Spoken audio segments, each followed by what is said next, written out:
हो गए, डिसाइड हो गया, ये उधर जुड़ गया। फिर उसके बाद में जैसे कहीं 100-200 लोग बैठे हो तो मान सम्मान करते हैं। इसलिए पीड़ा होती है। आज सरकार की तरफ से 3 दिन से SMS मोर्चरी के बाहर बाबूलाल की पैरवा ईमानदार कर्मचारी का पार्थिव शरीर रखा हुआ है और वो न्याय की मांग को लेकर सरकार से गुहार लगा रहा है। उसके समाज के लोग संवेदनशील है, समाज की पीड़ा को समझते हैं।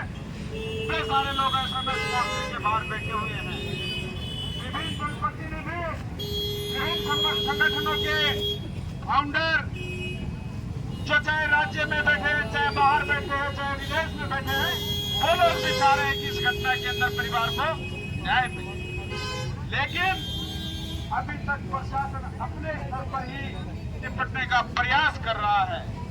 इस प्रयास को हम होने नहीं देंगे कामयाब। हम देख रहे हैं कि मुख्यमंत्री जी के यहाँ से पार नहीं पड़ रही है।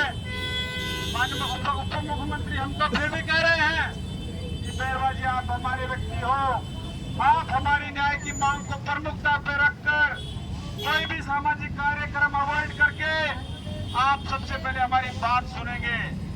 और छोटी मोटी बात नहीं, ये मर्डर है जिसमें बड़े बड़े अधिकारी इन्वॉल्व हैं। आप क्यों नहीं अपना मुंह खोल रहे? आदरणीय उप मुख्यमंत्री साहब, हम आपसे निवेदन करते हैं।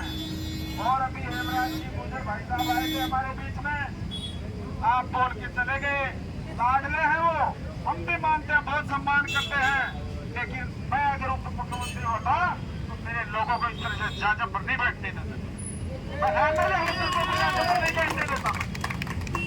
हमें पता है हमारे पीछे होगा कुछ नहीं जुड़ा हुआ है। जब सरकारों के कहते हैं हम लोग, जब प्रशासन को हम लाठी लगाते हैं, तब ये लोग हमारी हिस्ट्री निकालते हैं कि ये कौन है। और जब हमारा इनको पता चलता है कि इनके कच्चे घर हैं, ये गरीब हैं, इनके पापा खेत में मजदूरी करते हैं, इनके भाई मजदूरी करते हैं, इनके आसपास रिश्तेदारी में कोई वार्ड तक नेता नहीं है, इनकी हिम्मत कैसे आ जाती है इस तरह का आंदोलन करने की। तो हम लोग तो यही निवेदन कर रहे हैं सरकार से, माननीय उप मुख्यमंत्री साहब से, इस मामले में जब तक परिवार 10 से बस नहीं होगा, चाहे यहाँ पर अकेले बैठना पड़ जाए।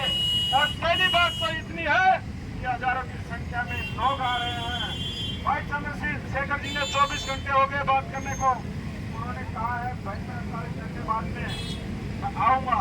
तो ये समाज इंतजार कर रहा है, हमारे सबर का इम्तिहान ना ले।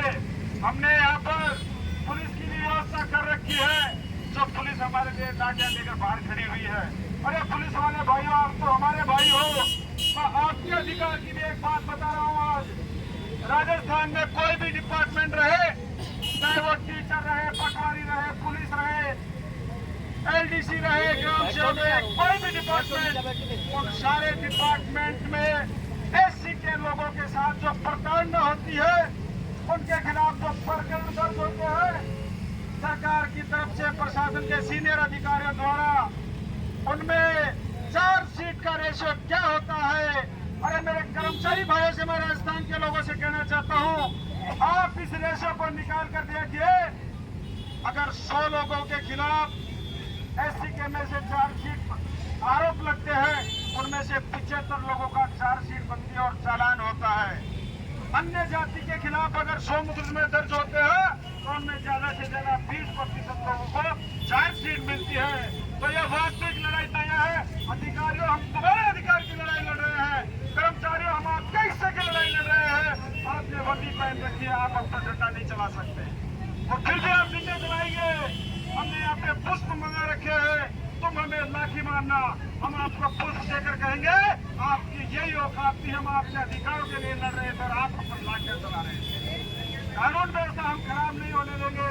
और सरकार तो कान खोल के सुन ले।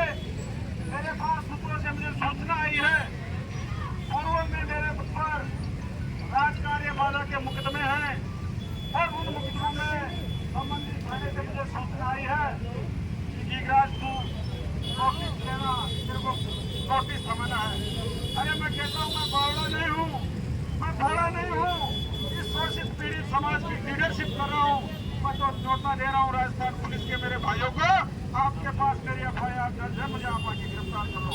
अगर इस आंदोलन को हटाओगे तो गिरिराज को गिरफ्तार करेंगे तो यहाँ पर जितेंद्र राठौर बैठा रहेगा।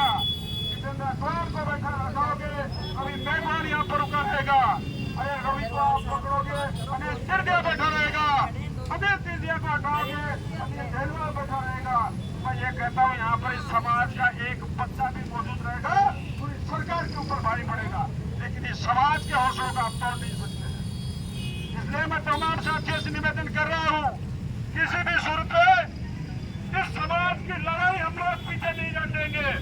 इस समाज के किसी भी कर्मचारी के साथ हम गलत नहीं होने देंगे। इस समाज के किसी भी मजदूर के साथ गलत नहीं होने देंगे। और मैं तो यहाँ तक कह रहा हूँ आदरणीय उप मुख्यमंत्री साहब, आपके साथ भी गलत होगा तो हम बाहें फैला के लाठी तान के इस मैदान में आपके अधिकार के लिए सड़कों पर मिलेंगे। हम इतने कच्चे लोग नहीं हैं, हम इस समाज की पीड़ा को समझते हैं। सरकार से मैं निवेदन कर रहा हूँ, जिम्मेदार कोई भी यहाँ पर अधिकारी मेरी बात को सुने गौर करके। आदरणीय कमिश्नर साहब को आप एक बात बोलिए कि धरने से एक बात आई है, सरकार के जो जिम्मेदार साथी सुन ले, डीजी साहब के माध्यम से आज 4 बजे तक 5 बजे तक आईबी के लोग सुन ले मेरी बात को। डीजी साहब के माध्यम से हमें एक चीज चाहिए जिसमें अनुसूचित जाति के कर्मचारियों के साथ, अधिकारियों के साथ जो विभिन्न आरोप प्रत्यारोप में मुकदमे दर्ज हुए हैं, उनमें कितनी चार्जशीट मिली है और अन्य को कितनी मिली है, ये डाटा हमें चाहिए सरकारी, और हम उसी सरकारी डेटा के आधार पर सरकार को बताएंगे।